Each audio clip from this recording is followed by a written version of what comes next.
ভুল করে যাকে একবার ভালোবেসে ফেলা যায়, শত চেষ্টা করেও তাকে মন থেকে কখনো ঘৃণা করা যায় না। চোখের কোণে কেন এত পানি আসে, আর বুকের মাঝে কেন এত ব্যথা করে? এটা কি কোনো রোগ? তোমরা কি জানো? কাউকে ভালোবাসে বোঝানোর সবচেয়ে বড় অনুভূতি হলো কান্না করা। কারণ যার জন্য কান্না আসে না, তার প্রতি কখনো ভালোবাসা থাকে না। বাস্তবতার অজুহাতে যে তোমাকে ভুলে থাকে, সে কোনোদিন তোমাকে ভালোবাসেনি। হাজার ব্যস্ততার মাঝেও একটু সময় বের করে যে তোমার খোঁজ খবর নেয়, সেই তোমাকে সত্যিকার অর্থে ভালোবাসে। প্রতিটি জীবন একটা সম্পর্কের কাছে দুর্বল থাকে, যেখানে কিছু অবুঝ সরলতা আর কিছু বর্ণিল মুখের ভাষা জীবনকে স্বার্থহীনভাবে কাঁদায়। কাউকে দুঃখ দিলে তোমাকে দুঃখ পেতেই হবে, সেটা আজ হোক অথবা কাল।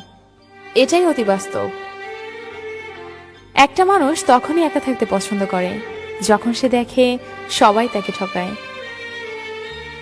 সে অনেক ব্যস্ত, যে ব্যস্ততায় আমাকে অনেক দূরে সরিয়ে দিয়েছে।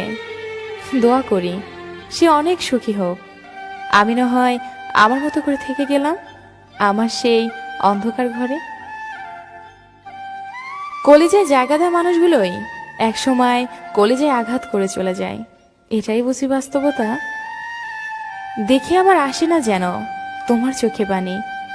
হঠাৎ করে দেখবে তুমি হারিয়ে গেছি আমি। আমি তোমার নিরাময় ছিলাম, আর তুমি আমার রোগ হয়েছ। আমি তোমাকে বাঁচিয়েছিলাম, আর তুমি আমাকে হত্যা করেছ। তোমার শহরের কোণে কেউ মায়া জন্মায় কি? আমি এখনো ভাবি সেই তোমাকে ফেরানো যাবে কি? সুখী তো তারাই হয় যারা অন্যের বুকে ছুরি মেরে ভালো থাকতে জানে।